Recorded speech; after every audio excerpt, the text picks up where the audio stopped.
Welcome back to Nasdaq Trade Talks. I'm your host, Jill Malantrino, Global Markets Reporter at Nasdaq. We're coming to you live from the Digital Asset Summit in New York City. Joining me, we have Jake Benson, who's the founder and CEO of Luca, and we're going to discuss the lack of a standard for crypto assets. Jake, thanks so much for joining us. This is one of my favorite topics when it comes to digital assets. There's just no uniform reference for them. There really isn't, yeah. And so we can start with just the naming conventions. Different exchanges call the same asset different ticker symbols. Let's take, for example, Bitcoin Cash. BCC on some exchanges, BCH on some exchanges. And of course you have forks and you have splits and you have airdrops, so it gets really complicated actually, especially in the back office, in order to sort all of these things out. So it's one of the problems that we focus on. We actually have a product called reference data that we just launched. And yeah, ticker symbols is just the very tip of the iceberg when it comes to lack of standards. And it's just so counterintuitive because you want mass adoption in this space. You want scalability in this space, right? Yep. It seems a little bit obvious with the tickers. Like Nasdaq listed Apple is AAPL. You go down the street to New York Stock Exchange, it's AAPL. Yep. I just don't understand the thinking here for having them with different ticker symbols, but not only does it cause confusion, it causes a number of other really big issues. Yeah, and I'll talk about a few of those. So,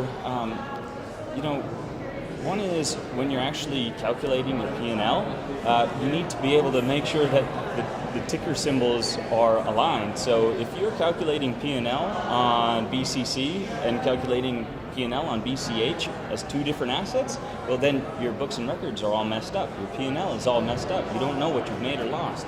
So it's extremely important just for fundamental P&L in order to get all of this stuff right. What we've seen, in the industry to date is that every single trading firm is trying to map these things themselves, but it quickly gets out of hand. Maybe for the top 10 assets, it's fairly easy to do, but once you start trading at scale, it becomes very, very difficult to manage all these mappings yourself. And if you make a mistake, it can actually, cause problems for your back office. So, right. Yeah, I would imagine there's some arbitrage opportunities in there as well with all the price discrepancies.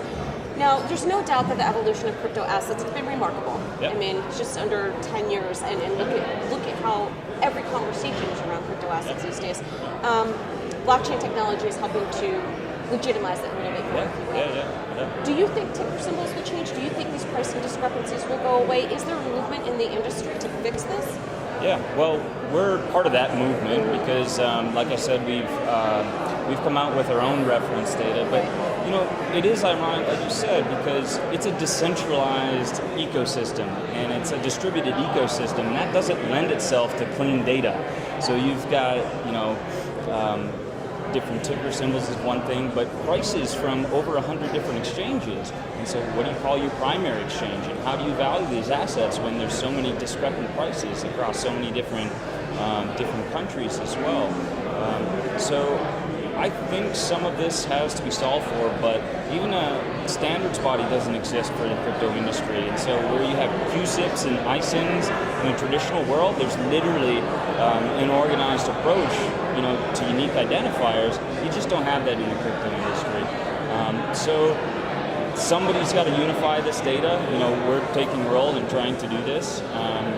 But it's, with so many new assets coming out all the time, and with exchanges launching so many new pairs all the time, it's still tough to track. Very fragmented. Yep. And it's still very, very this fragmented. Point up, I would say, in 5 or 6 of the interviews I've conducted today, that in theory, these are decentralized assets. But they need to be centralized and have some sort of standard in order to get that mass adoption and scalability. So perhaps it doesn't have to be your one camp or the other. It doesn't have to be very black and white. Yeah, decentralizing things just for the sake of decentralizing things doesn't make any sense. And there's really interesting aspects of decentralization, removing intermediaries or potentially increasing efficiency. But when it comes to data accuracy, data standardization, data cleanliness, decentralization does not lend itself, to those qualities whatsoever. So, both worlds are actually going to have to live with each other. For as much as this industry loves decentralization, certain things will have to rely on centralized efforts, standard settings, reference data, even pricing and valuation data. will require some type of centralization. Absolutely. And I think it's really encouraging because this is the first time since I've been covering digital assets. I feel like that's such a key theme this year, and it could really be a different conversation 2 to 3 years down the line. So that is encouraging. Yep. We're making progress, that's for sure. All right, Jake, thank you so much for joining us. Thank you, Jill. And thanks for joining us on Trade Talks throughout the day. I'm Jill Malandrino, Global Markets Reporter at Nasdaq.